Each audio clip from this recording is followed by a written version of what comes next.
Will Durant, an American historian, said, "It is true that even across the Himalayan barrier, India has sent to the West such gifts as grammar and logic, philosophy and fables, hypnotism and chess, and above all, numerals and the decimal system." I hope these lines will just guide you to understand on which topic we are going to discuss in detail. It's Indian scientific tradition, medieval and modern. Sayyid al-Andalsi, a leading natural philosopher of the 11th century, Muslim Spain, wrote, "The first nation to have cultivated science is India. This is a powerful nation having a large population and a rich kingdom. India is known for the wisdom of its people. Over many centuries, all the kings of the past have recognized the ability of Indians in all branches of knowledge. The emphasis in the above quotation is not in Indian being the first nation to cultivate science. It is on the fact that the European scholars, as late as the 11th century, thought India as a leader in science and technology. This is in contrast with the modern common perception about India in the Western minds or with the colonial period. Science happens when people seek to discover and learn about the world and their place in that world. These people formulate theories, test hypotheses, examine issues, manipulate experiments, and eventually apply the knowledge to gain and to improve in life.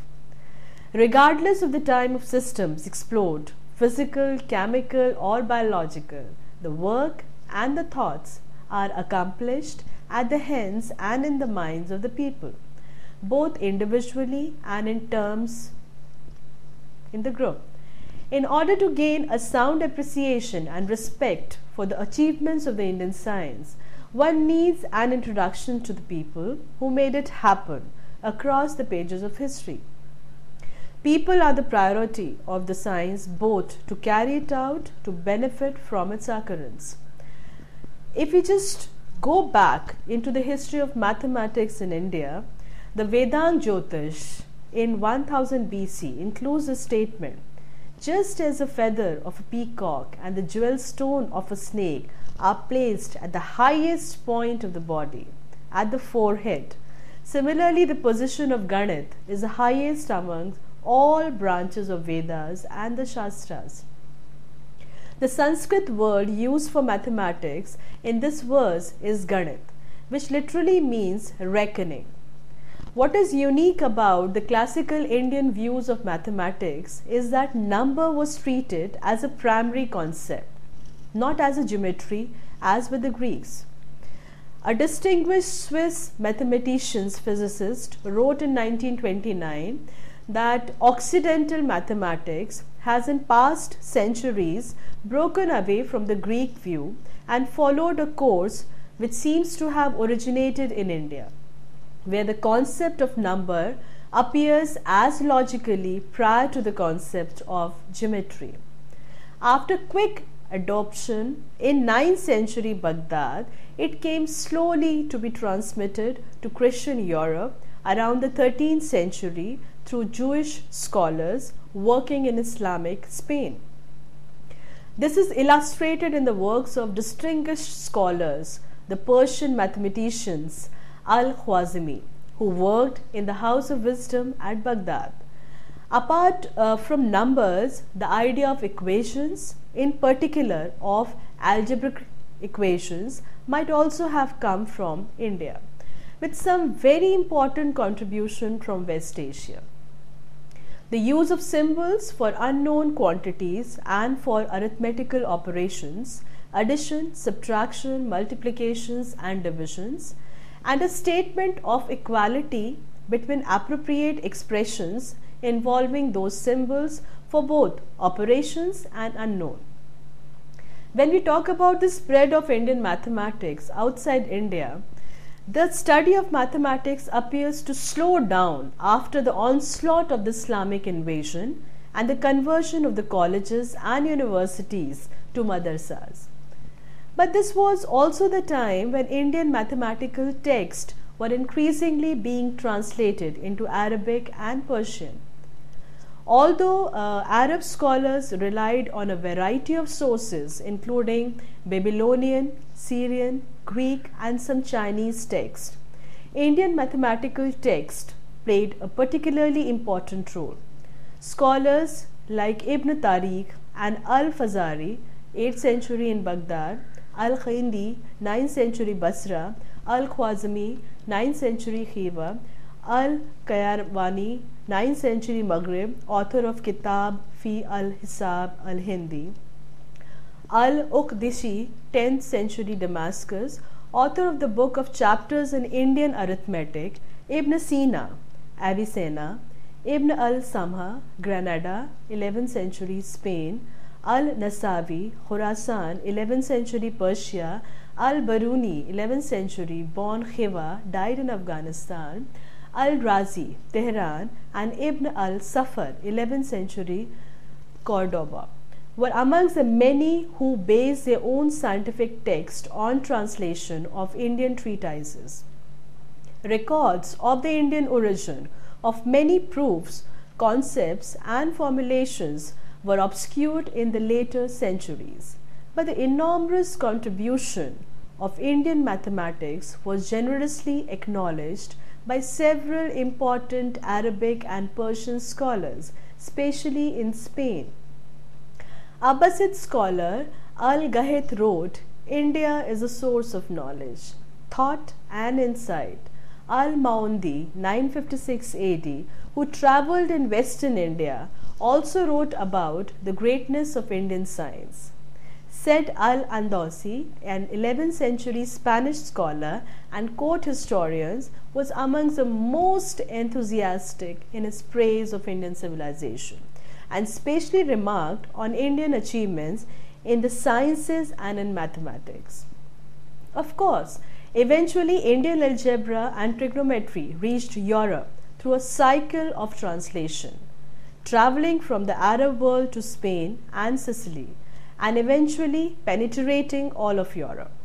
At the same time, Arabic and Persian translations of Greek and Egyptian scientific texts become more readily available in India. Simultaneously, a school which was there in South India was gaining popularity for a wonderful reason, the Kerala school.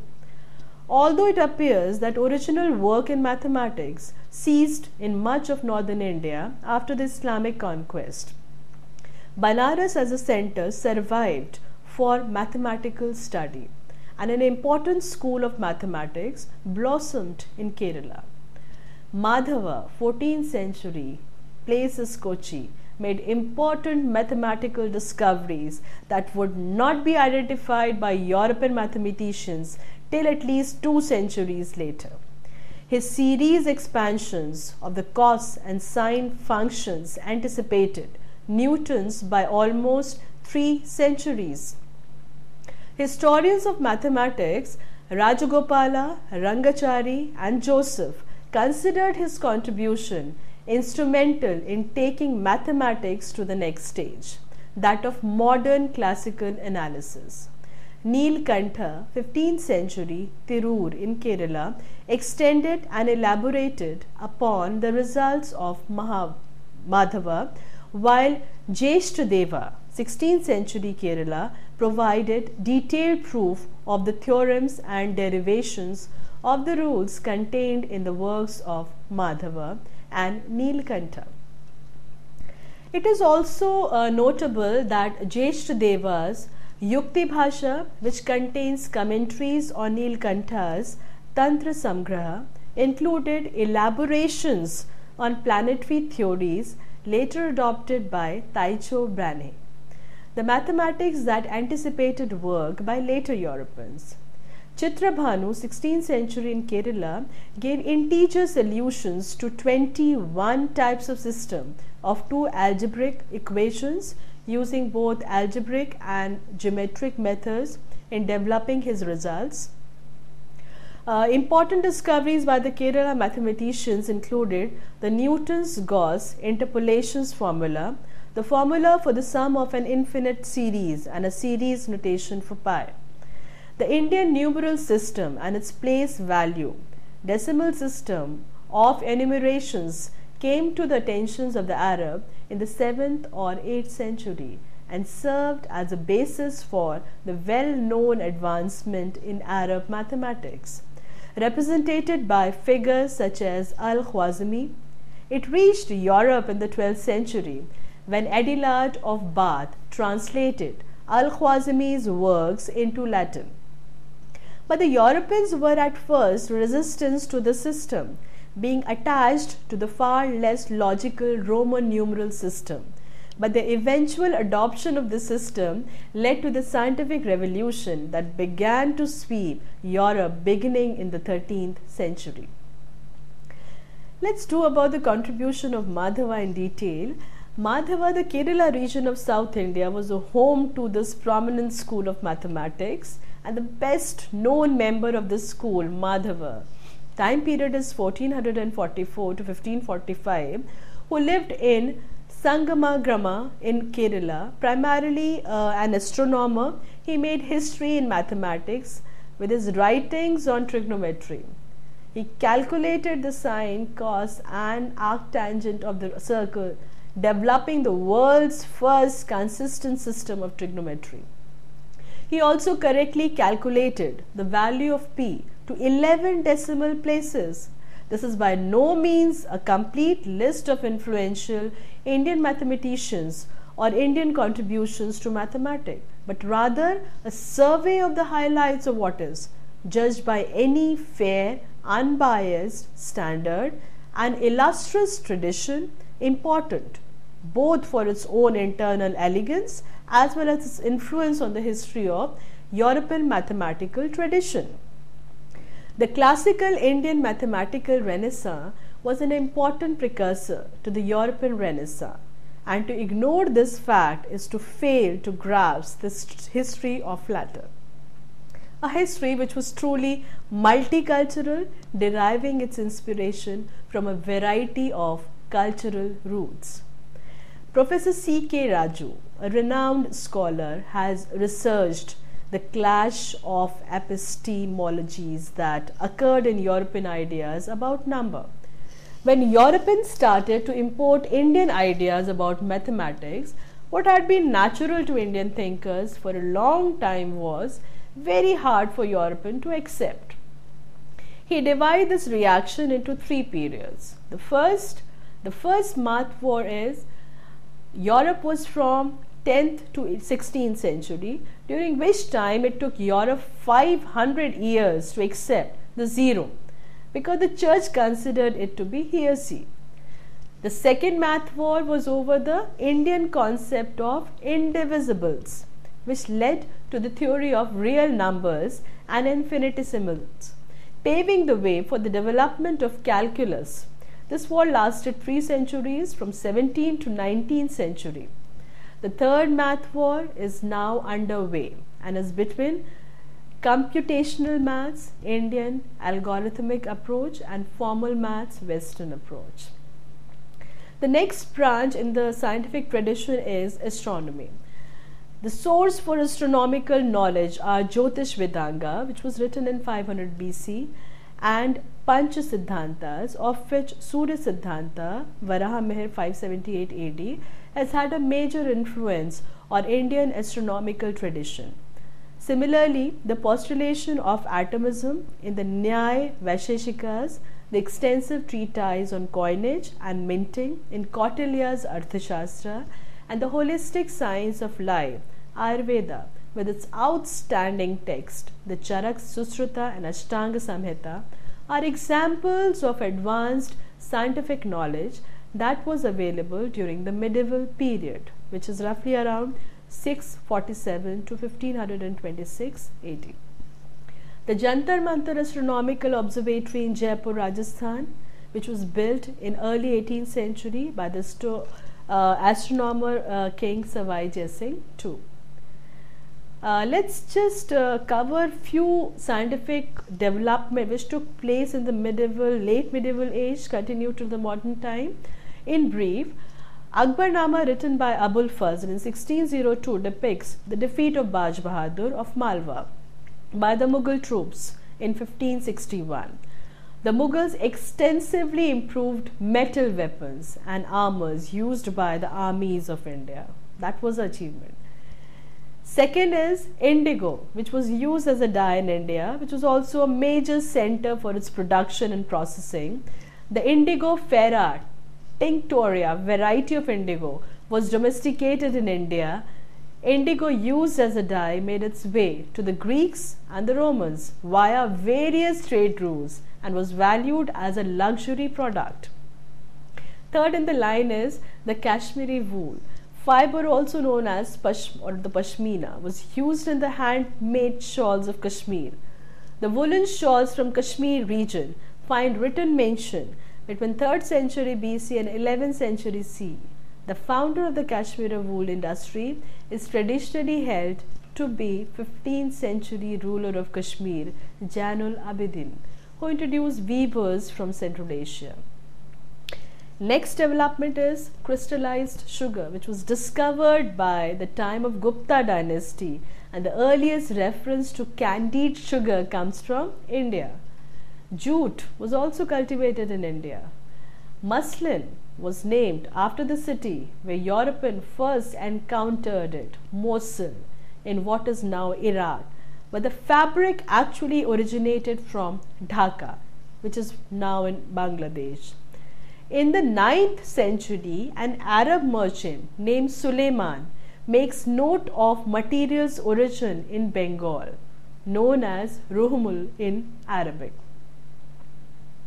Evidence of inoculation and the dose which was available for smallpox is also found in 8th century when Madhav wrote the Nidan, a 79-chapter book which lists diseases along with their causes, symptoms, complications. He included a special chapter on smallpox, Masurika, and described the method of inoculations to protect against smallpox.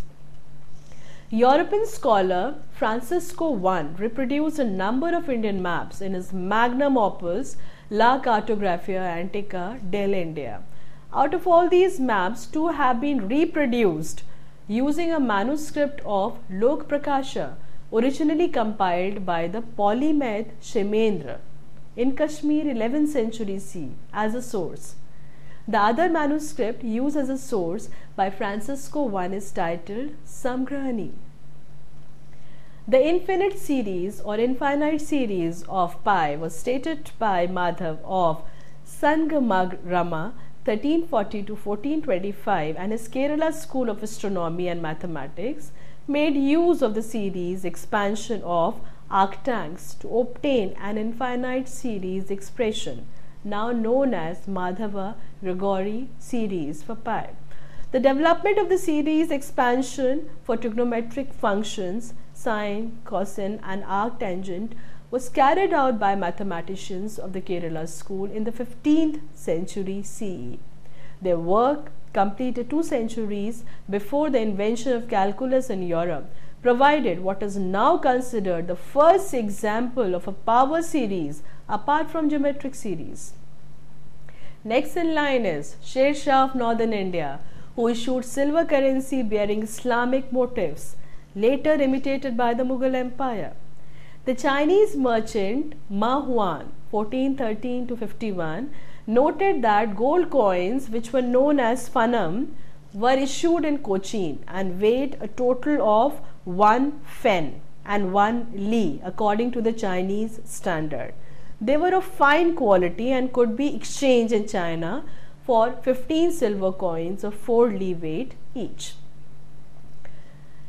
Next invention is of the seamless celestial globe, which was invented in Kashmir by Ali Kashmiri Ibn Luqman in 998 AH, corresponding to 1589 to 90 CE, and 20 other such globes were later produced in Lahore and Kashmir during the Mughal Empire. Before they were rediscovered in 1980s, it was believed by modern metallurgists to be technically impossible to produce metal globes without any seam, even with modern technology. These Mughal metallurgists pioneered the method of lost wax casting in, or it was written in Tariq-e-Firishta 1606 to 1607, that the envoy of the Mughal ruler Hulegu Khan was presented with a pyrotechnics display upon his arrival in Delhi in 1258 CE as a part of an embassy to India by Timurid leader Shah Rukh 1405 to 1447. Abd al-Razzaq mentioned naphtha throwers mounted on elephants and a variety of pyrotechnics put on display. Next invention is of the firearms, known as Topo Tufuk, also existed in the Vijayanagar Empire by as early as 1366 EC.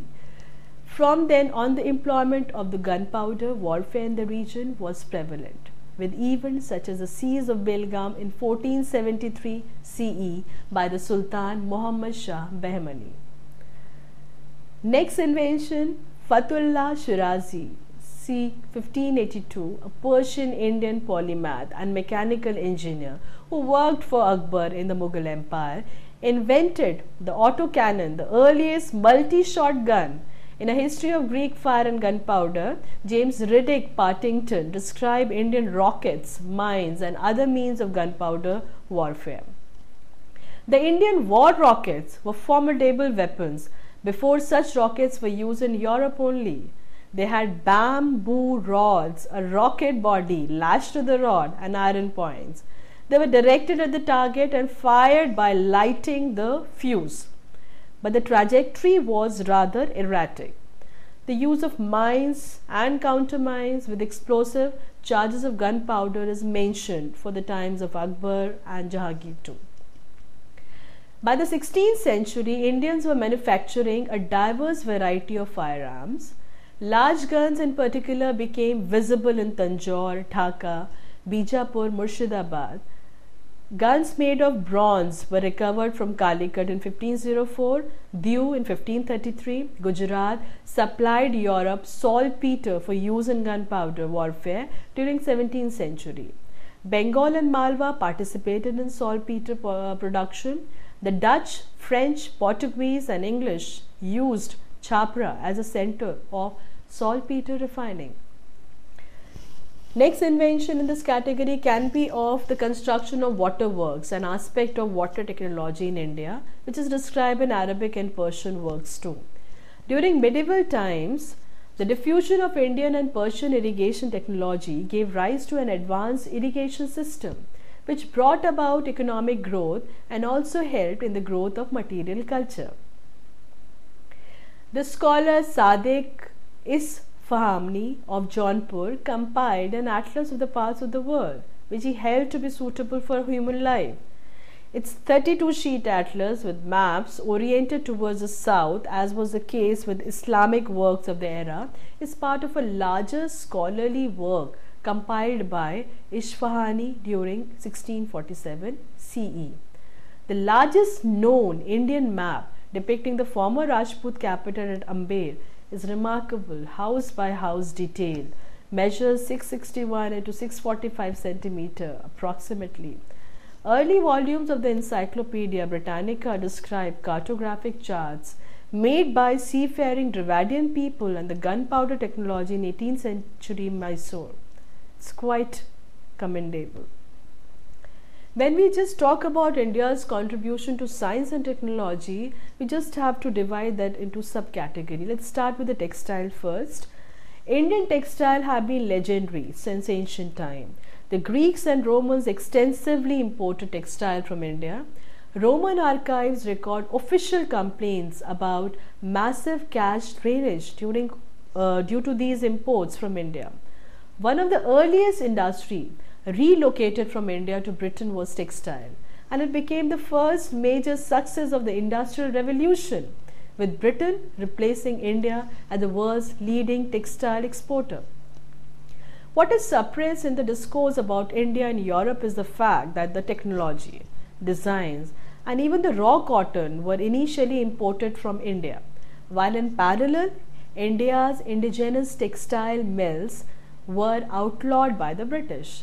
India's textile manufacturers were delicensed, even tortured in some cases, overtaxed and regulated, to civilize them into virtual extinction.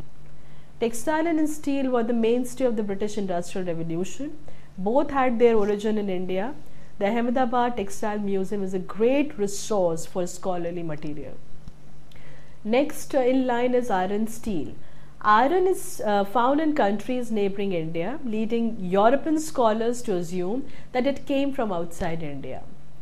Cemeteries in present-day Balochistan have iron objects. The earlier iron found in Middle Eastern archaeological sites was essentially meteorite material sculptured as rock or stone carving and was not metallurgically processed at all. Since iron can be a byproduct of copper technology, this could be its likely origin in India because copper was a well-known technology in many parts of ancient India. A smelting furnace, which is dated approximate 800 BCE, is found in Naikund in Maharashtra, India.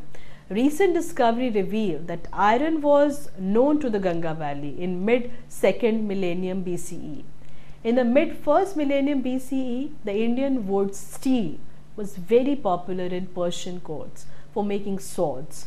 Rust-free steel was an Indian invention and remained an Indian skill for centuries.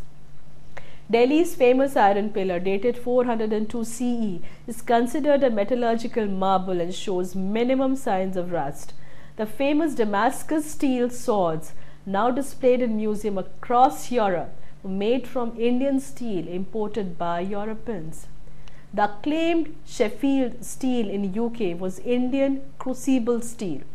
The best brain of European science worked for decades to learn to reverse engineer how Indians made crucible steel, and in this process modern alloy design and physical metallurgy was developed in Europe.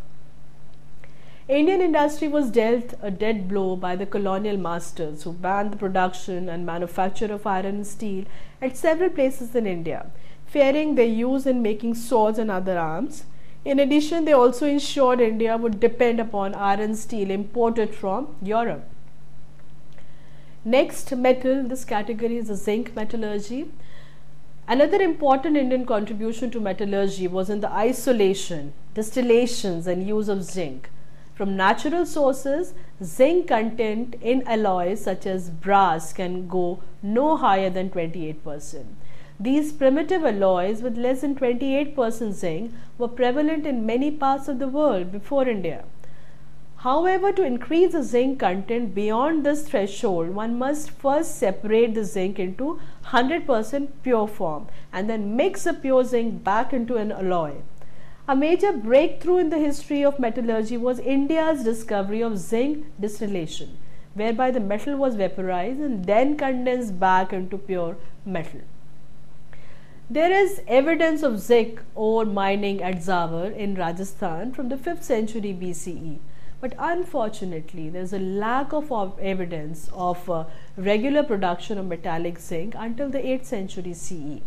The earliest confirmed evidence of zinc smelting by distillations is from Zawar. Europeans learned it for the first time in 1743 when know-how was transferred from India. Until then, India had been exporting pure zinc for centuries on an industrial scale. At archaeological site in Rajasthan, retorts used for the distillations are found in very large number even today. Once zinc had become separated into a pure metal, alloys could be made with the required zinc component to provide the required properties. For instance, strength and durability increases with higher zinc component. Also, copper alloy look like gold when the zinc component is higher than 28%.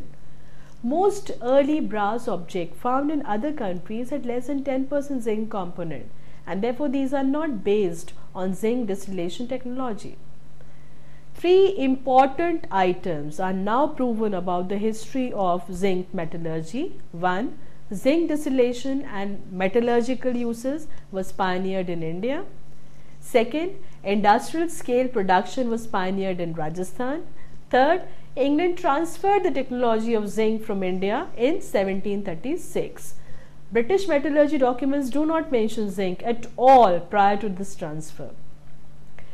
Next to this contribution side is the shipping and shipbuilding. Shipbuilding was one of India's major export industry until the British dismantled it and formally banned it. Medieval Arab sailors purchased their boats in India. The Portuguese also continued to get their boats from India, not from Europe. Some of the world's largest and most sophisticated ships were built in India and China. The compass and other navigation tools were already in use in the Indian Ocean long before Europe. Nav is the Sanskrit word for boat and is a root word in navigation and navy. Using their expertise in the science of seafaring, Indians participated in the earliest known ocean-based trading system. Few people know that an Indian naval pilot named Kanha was hired by Vasco da Gama to captain his ship and take him to India. Some of Europe's acclaimed discoveries in navigation were in fact appropriations of a well-established thriving trade system in the Indian Ocean. Contrary to the European portrayal that Indians knew only coastal navigation, deep sea shipping had existed in India, as Indian ships had been sailing to islands such as Andaman, Lakshadweep and Maldives around 2000 years ago. Kautilya's described the time that are good and bad for seafaring. There is also extensive archival materials on the Indian Ocean trade in Greek, Roman and Southeast Asian countries. Next in line is the forest management. Many interesting findings have recently come out about the way forests and trees were managed by each village and how a careful method was applied to harvest medicines, firewood and building materials in accordance with natural renewal rate. There is now a database being built of sacred groves across India. Once again, it's a story of an economic asset falling into disuse and abuse because of the dismantling of local governance and disrespect for traditional system. Furthermore, when scholars try to explain India's current ecological disaster, they seldom mention the large-scale logging of Indian timber by the British in order to fund the two world wars and various other industrial programs of the empire. When we do about the farming technique, Indian farmers developed non-chemical, eco-friendly pesticides and fertilizers that have modern application. These traditional pesticides have been recently revived in India with excellent results, replacing Union Carbide's product in certain markets. Crop rotation and soil technology that has been passed down for thousands of years are traditional practices which India pioneered.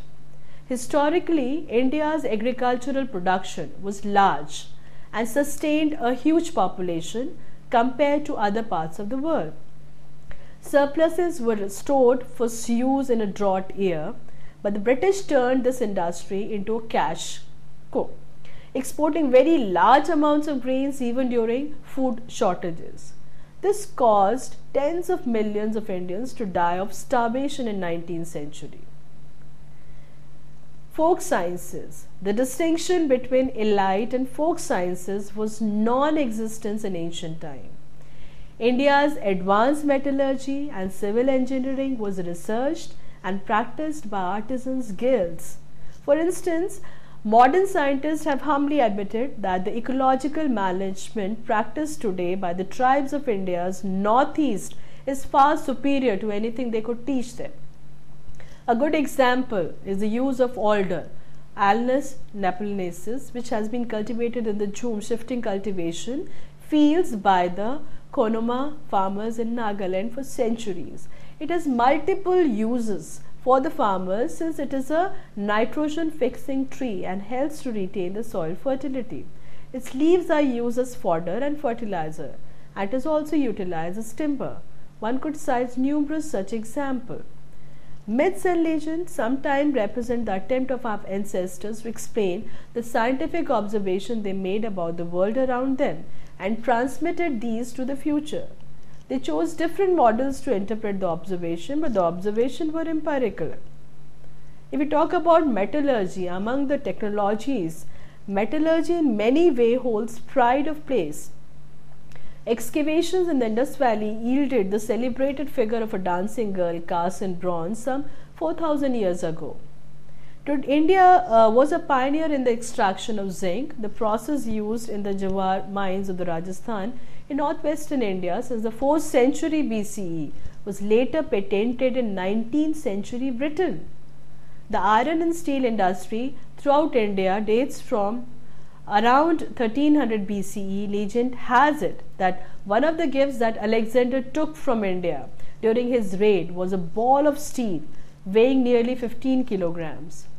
Smith, during the Gupta Empire, 4th to 5th century CE, created the much studied iron pillar that stands today near the Qutub Minar in Delhi, over 7 meters tall and 6 tons in weight. It shows no sign of rust whatever. It was manufactured by forged welding, a number of cylindrical stubs of the metal. From around 1000 CE, South Indian craftsmen began to cast superb bronze sculpture. The famous Damascus swords of West Asia were forged out of an Indian steel called woods, derived from the South Indian word wok, in a misprint that was never corrected. In the late 18th century, Tipu Sultan's rocket surprised British army with a performance far exceeding anything then available in Europe, chiefly because of the excellence of the steel he used for the casing. Until late in the 18th century, India exported iron steel to England, being the only source apart from Sweden of high quality iron then known to the British. If we talk about the textile industry, which is the major industry associated with India for thousands of years, India was also at one time famous for boats and shipping. Although much Indian shipping stayed fairly close to the coast, Indian craftsmen displayed excellent skills in building ships. The best ships operated by the East India Company in the late 18th and early 19th century were usually made in the Bombay area. The first Indian to be elected to the Royal Society of London was a Parsi engineer, Ardashir Khurshedji, whose docks in Bombay built ships better than the British could at the time. Khurshedji managed to stay abreast of the industrial revolution in Britain and experimented with the use of steam engines for ships at about the same time as Europeans. War rockets developed by Hyder Ali, the Prince of Mysore, was also a big surprise. Hyder Ali, Prince of Mysore, developed war rockets with an important change: the use of metal cylinders to contain the combustion powder. Although the hammered soft iron he used was crude, the bursting strength of the container of the black powder was much higher than the earlier paper construction. Thus, a greater internal pressure was possible, with the resultant greater thrust of the propulsive jet. The rocket body was lashed with leather thongs to a long bamboo stick. Range was perhaps up to 3/4 of a mile, maybe more than a kilometer. Although individually these rockets were not accurate, the dispersion errors became less important when large numbers were fired rapidly in mass attacks. They were particularly effective against cavalry and were hurled into the air after lighting or skimmed along the hard dry ground. Hyder Ali's son Tipu Sultan continued to develop and expand the use of rockets weapon, reportedly increasing the number of rocket troops from 1,200 to a corps of 5,000. In battles at Srirangapatnam in 1792 and in 1799, these rockets were used with considerable effect against the British. When we talk about the postal system, which is also a part of the scientific invention, by the end of 18th century, the postal system in the region had reached high levels of efficiency. According to Thomas Broughton, the Maharaja of Jodhpur sent daily offerings of fresh flowers from his capital to Nathdwara, which is approximately 320 kilometers, and they arrived in time for the first religious darshan at sunrise. Later, this system underwent modernization with the establishment of the British Raj. The Post Office Act 17th of 1837 enabled the Governor General of India to convey messages by post within the territories of East India Company. Mail was available to some officials without charge, which became a controversial privilege as the years passed. The Indian Post Office Service was established on October 1, 1837. The British also constructed a vast railway network in the region for both strategic and commercial regions. If we talk about the contribution in the 19th and the 20th century, Raja Ram Mohan Roy, as the father figure of the Indian Renaissance, emerges out loudly. As a British power spread across India in the 19th century, in part through the use of superior technology, Indian intellectual leaders, beginning with Raja Ram Mohan Roy, realized that they needed to understand the revolution that had occurred in European knowledge system. Eventually, they created three major new institutions. The first was Indian Association for the Cultivation of Science, which was established in Calcutta in 1876 by the medical practitioner Mahendra Lal Sarkar. It was here that C.V. Raman later did the work in spectroscopy, for which he won the 1929 Nobel Prize in Physics. The second was the establishment of Indian Institute of Science in Bangalore by Jamshedji Tata, an industrialist from Bombay who saw long before others that a Western sense of the pursuit of science as an intellectual discipline was essential for the well-being of India and its industry. Although initially resisted by British commercial interests in India, the institute began work in 1909 till 1911. The third institution was Indian Science Congress, which held in 1914, the first of a series of annual meetings of all Indian scientists. These enterprises were quickly followed by a variety of other initiatives, and Indian scientists began to make a mark at the Presidency College of Madras in Calcutta and in universities elsewhere.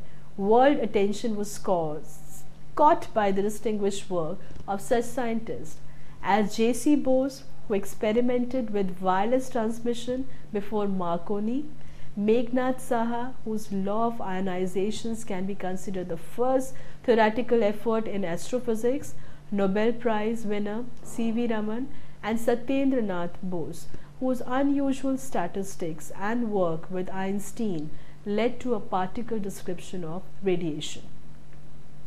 When we talk about Ramanujan, earlier the mathematical genius Ramanujan, time period is 1887 to 1920, had represented a response to Western mathematics that was in the traditional Indian idiom. His education was not above the pre-university level, and in mathematics was entirely limited to familiarity with the basic compilation of mathematical formulas found in British manuals. In particular, Ramanujan was non-Euclidean in the sense that he did not proceed with proofs of the kind that underlie Western mathematics.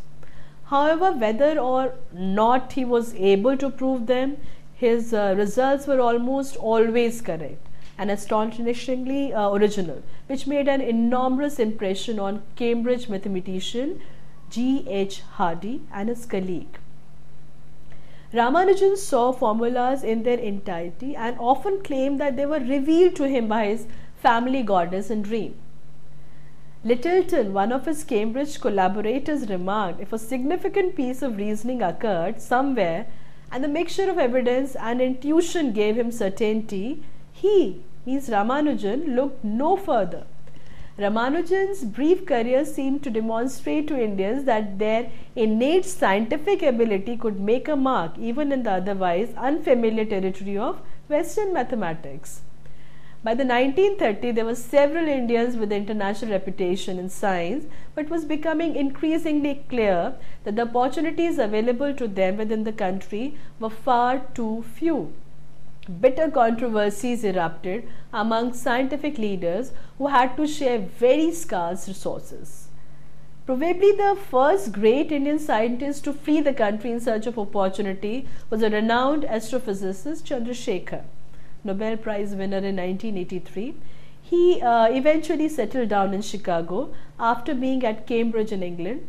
The trickle started in 1930s, grew by the 1970s into a westward flood of scientific talent that continues into the 21st century. Let's talk about the development of science in a free republic, India. With the end of British rule, the new Indian Republic, led by Pandit Jawaharlal Nehru and his successors, took massive initiative for the growth of science, leading to the establishment of new institutions or the vigorous expansion of the older ones, including the Council for Scientific and Industrial Research, the Department of Atomic Energy, the Defense Research and Development Organization, the Indian Institute of Technology, and Indian Space Research Organization, among others. Pandit Nehru thought of these institutions and the dams and the factories that were built in the first decades of the new republic as modern temples.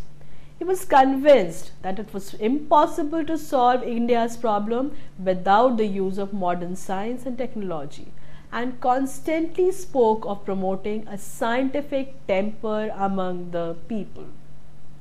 One major feature of Indian science and technology in Republican India has been the growth of strategic sector.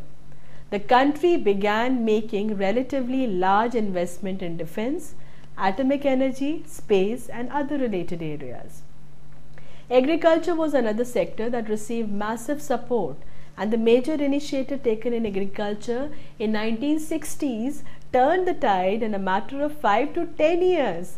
The sudden and somewhat unexpected growth of the computer software industry in India, plus the prominent role that non-resident Indians are playing in US scientific and technological enterprises, particularly in Silicon Valley, have drawn attentions to Indian talent in terms that the US public can easily understand. Perhaps the much discussed Indian prowesses in software is really the most recent manifestation of the long Indian love affair with numbers. When we talk about interaction between colonial and the native sciences, the British education system, which always aimed at producing able civil and administrative services candidates, exposed a number of Indians to foreign institutions. For example, Sir Jagdish Chandra Bose, Satyendra Nath Bose, Meghnad Saha, P.C. Mahalanobis, C.V. Raman, Subramaniam Chandrasekhar, Homi Bhabha, Srinivas Ramanujan, Vikram Sarabhai, Hargobind Khurana, and Harish Chandra were among the notable scholars of this period. Extensive interaction between colonial and native sciences was seen during most of the colonial era. Western science came to be associated with the requirement of nation building rather than being viewed entirely as a colonial entity, especially as it continued to fuel necessities from agriculture to commerce. Scientists from India also appeared throughout Europe. By the name or by the time of India's independence, colonial science had assumed importance within the westernized intelligentsia and establishment. Let's cover certain achievers in science and technology in modern India. In modern times, the contributions made by Sir C.B. Raman to the study of molecular scatterings of the light, by J.C. Bose to physiological response of plant to light, measuring extremely short intervals of time and rate of reaction, by Srinivas Ramanujan to mathematics, are noteworthy.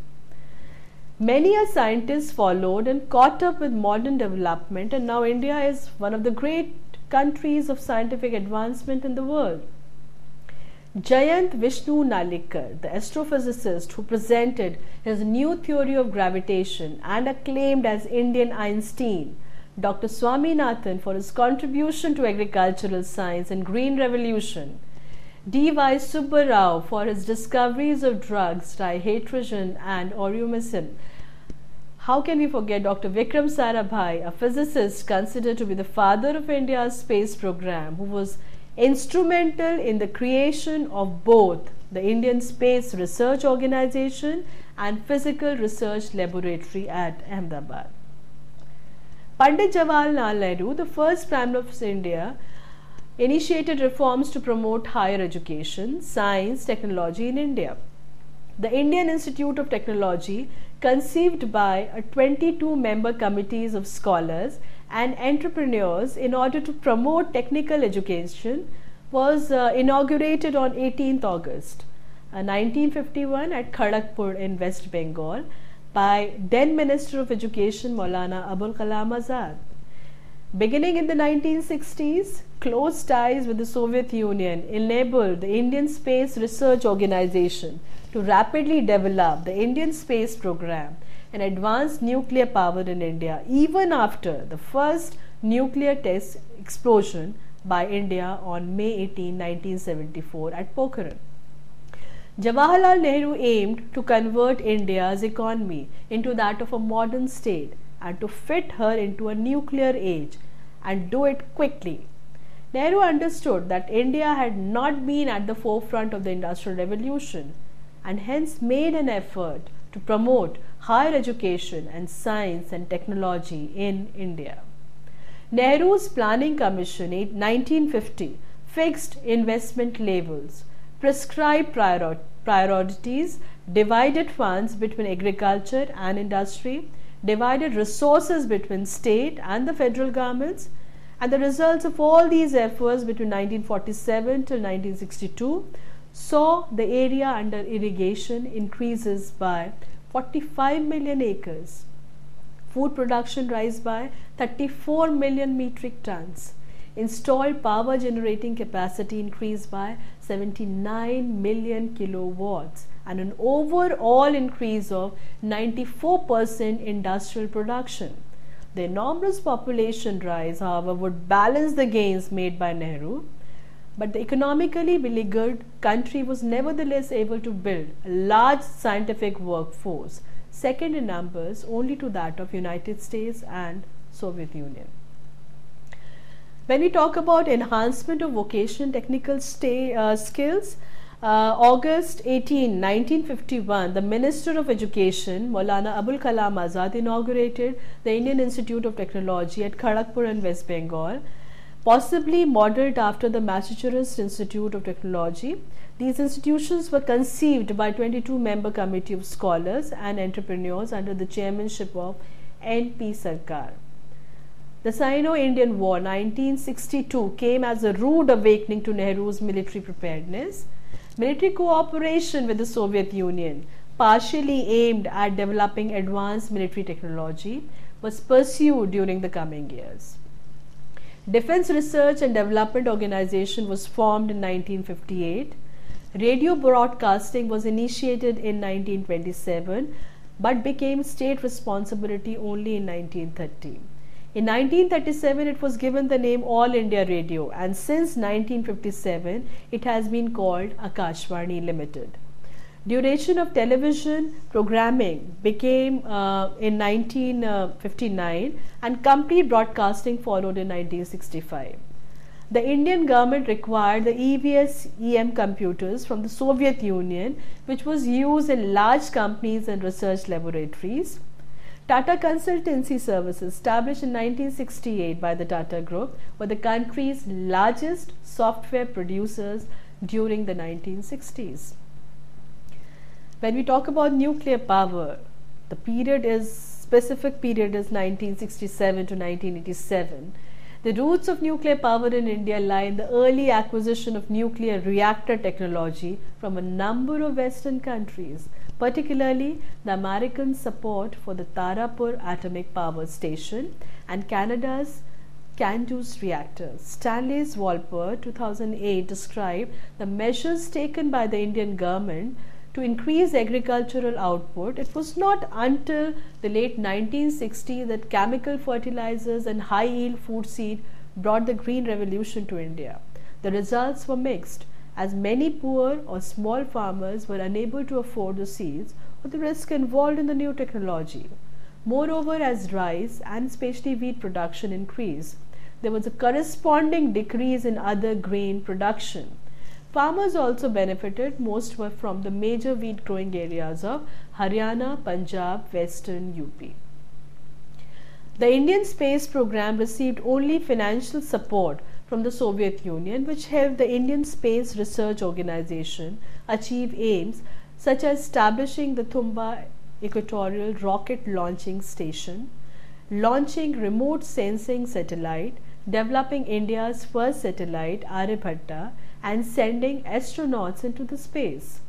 India sustained its nuclear program during the aftermath of Operation Smiling Buddha, India's first nuclear test. Though the roots of Steel Authority of India Limited lie in Hindustan Steel Private Limited 1954, the events leading up to the formation of the modern avatar can be summed up this way, that as soon as the Ministry of Steel and Mines drafted a policy statement to evolve a new model for managing industry, it was presented to the Parliament on December 2, 1972.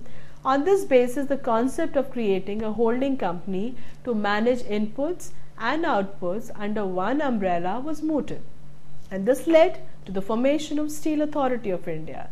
The company, incorporated on January 24, 1973, with an authorized capital of Rs 2,000 crores, was made responsible for managing 5 integrated steel plants at Bhilai, Bokaro, Durgapur, Rourkela and Burnpur. The Alloy Steel Plant and the Salem Steel Plant in 1978, SAIL was restructured as an operating company. India accounts for about 10% of all expenditure on research and development in Asia, and the number of scientific publications grew by 45% over the past 5 years. However, according to India's Science and Technology Minister, India is lagging in science and technology compared to developed countries. India has only 140 researchers per 1 lakh population, compared to 4,651 in the United States. India invested approximately US dollar 3.7 billion in science and technology in the year 2002 and 3. For comparison, China invested about 4 times more than India, while United States invested approximately 75 times more than India on science and technology. Despite this, 5 Indian Institute of Technology were listed among the top 10 science and technology schools in Asia by Asia Week. However, the number of publications by Indian scientists is characterized by some of the fastest growth rates among major countries. India, together with China, Iran and Brazil, are the only developing countries among 31 nations with 97.5% of the world's total scientific productivity. The remaining 162 developing countries contribute less than 2.5% of the world's scientific output. Indian agriculture benefited from the development made in the field of biotechnology, for which a separate department was created in 1986 under the Ministry of Science and Technology. The effect of the technological inclined services sector, which includes the IT industry in India, accounting for 40% of India's GDP and 30% of export earning as of 2006, while employing only 25% of its workforce, is summarized by Sharma in the Encyclopedia of India. India holds observer status at CERN, while a joint India European Union Software Education and Development Center is due at Bangalore. The scene in India it's continuing, it's progressing, and obviously it is uneven too. In spite of its size, India's presence in the world of science and technology is still small. The investment required to break into the world knowledge system is huge, and it appears both India and China will find it difficult to afford this for quite some time to come. In rough number, India accounts for about 1/2% of the total expenditure of the world on research and development, and about 2% of the resulting publication. Today, the major problem is further development of India lies in learning to manage the extraordinary talent that the country possesses. India is often said to be home to one of the largest scientific communities in the world, but only a small percentage of those graduating in the science are doing research. Mark Twain made a beautiful comment on India, which is the best way to conclude this topic now. So far as I am able to judge, nothing has been left undone, either by man or nature, to make India the most extraordinary country that the sun visits on his round. Nothing seems to have been forgotten, nothing overlooked. Thank you.